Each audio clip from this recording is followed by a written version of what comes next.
नमस्कार दोस्तों, जय माता दी। तो आज के वीडियो में मैं आपके साथ शेयर करने वाली राधा कृष्ण की कहानियाँ।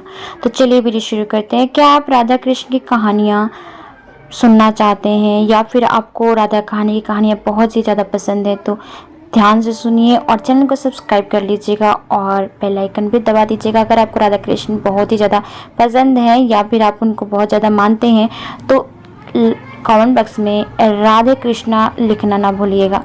चलिए शुरू करते हैं वीडियो। विश्व में राधा कृष्ण की जोड़ी को अमर माना जाता है। कहा जाता है कि राधा और कृष्ण की सच्चे प्यार का सबसे बड़ा उदाहरण है। उनकी पत्नी ना होने के बाद भी भगवान कृष्ण का नाम हमेशा राधा के साथ दिया जाता है ना। यह बहुत ही सुंदर, ये तो बहुत ही सुंदर बात है ना। ऐसा इसलिए क्योंकि श्री कृष्ण के प्रति राधा की भक्ति और समर्पण पूर्ण रूप से निष्कपट था।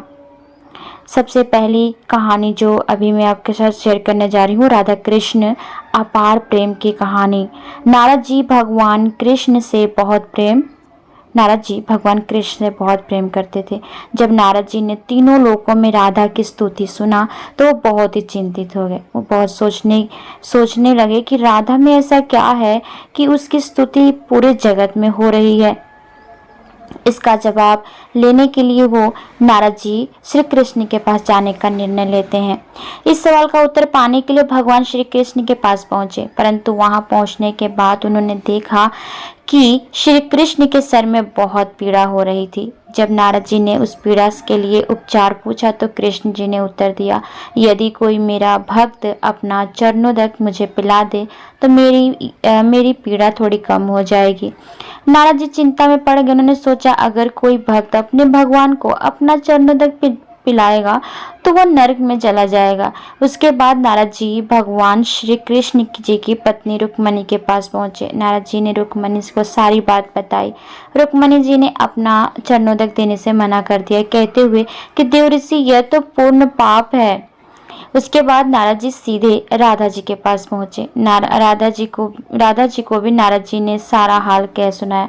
राधा जी ने जैसे ही यह सुना तो उनसे रहा नहीं गया। उन्होंने सुनते ही एक पात्र में पानी लिया और उसमें अपना पैर दबा दिया और धो लिया। अपने पैरों को थोड़े ही धोए हुए जो पानी उसमें बचा हुआ था उसको छोटे पात्र में भरकर राधा जी ने नारद जी को देते हुए बोला कि इसे तुरंत श्री कृष्ण के पास ले जाइए। और वह बोली, मैं जानती हूँ यह घोर पाप है, मुझे इसकी सजा जरूर मिलेगी, परंतु अपने प्रिय के जीवन के सुख और स्वस्थ जीवन के लिए मैं इससे भी अधिक दुख भोगने को तैयार हूँ।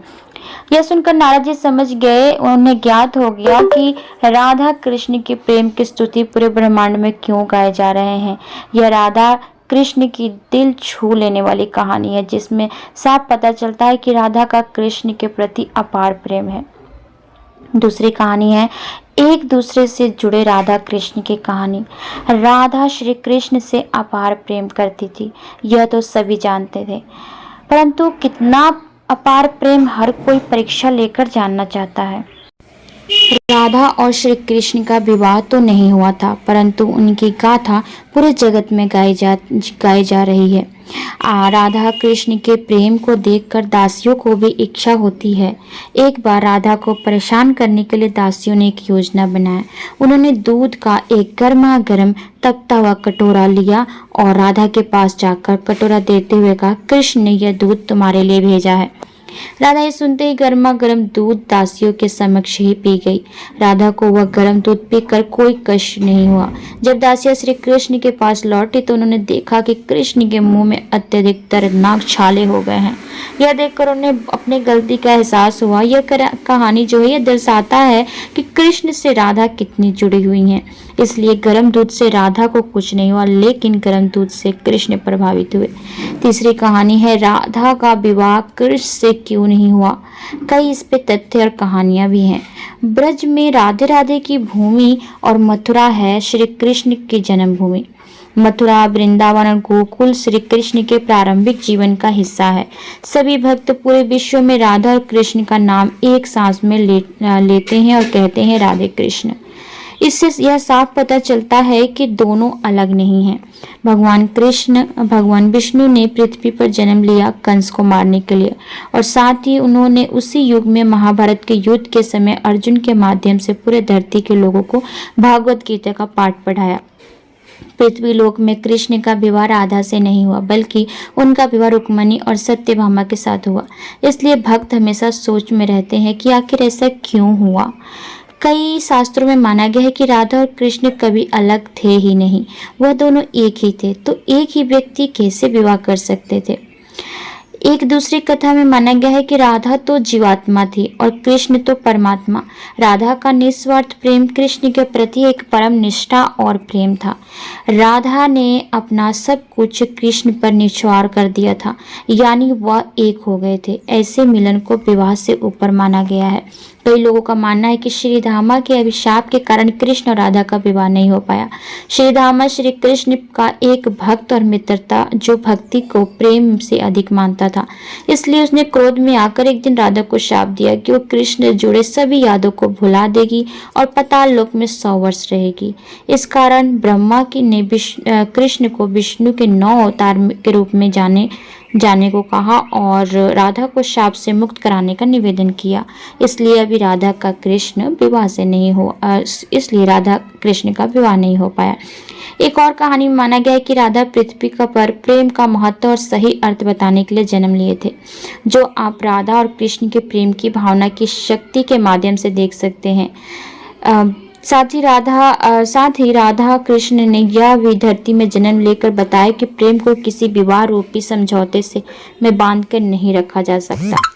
तीसरी कहानी है राधा कृष्ण की अंतिम कथा यानी कि राधा की मृत्यु हुई और कृष्ण ने अपनी बांसुरी भी तोड़ी।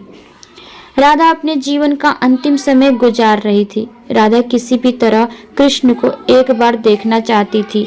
कृष्ण भी यह बात जानते थे, इसलिए उन्होंने एक बार राधा से भेंट होने का निर्णय लिया।